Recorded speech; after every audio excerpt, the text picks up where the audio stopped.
Olá pessoal, chegou a fofura aqui. Elas estão aqui. Minha mãe comprou pra mim de Natal já, adiantado. Primeiro eu vou mostrar essa daqui. Não é fofa. E olha o que ela faz, a gente tem que apertar a barriga dela. Ela mostra a língua. Muito fofa. E essa daqui é muito fofa. Antes tem que deixar bem arrumadinho o cabelinho dela e chacoalhar. Daí arruma de novo e chacoalha. Adorei. Um beijão pra minha mãe.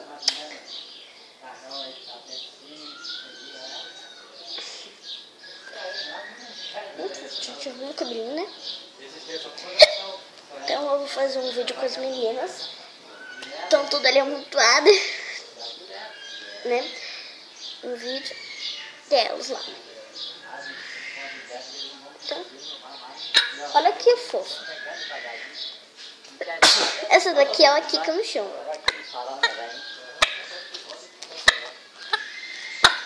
Essa daqui não quica. Então vamos lá, com os seus defeitos.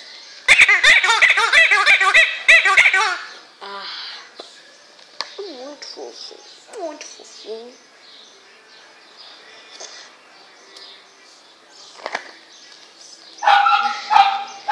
Eu me sinto à vontade quando eu deixo ela assim. Nem ela mostrando a língua, assim, tá vendo? Então, melhor arrumar, né? Deixar do jeito que eu gosto. Então, tchau, pessoal. Até os próximos vídeos.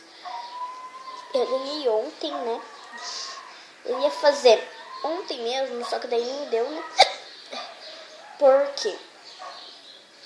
Porque o tablet estava sem bateria, daí não tinha jeito. Então, tchau, até os próximos vídeos.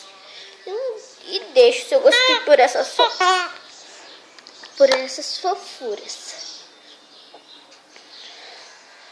Se inscreva no canal. Fale uma coisa. Oi, se inscreva no canal.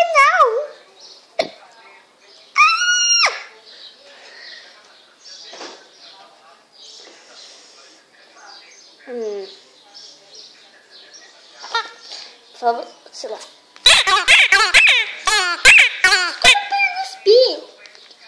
Se inscreva no canal.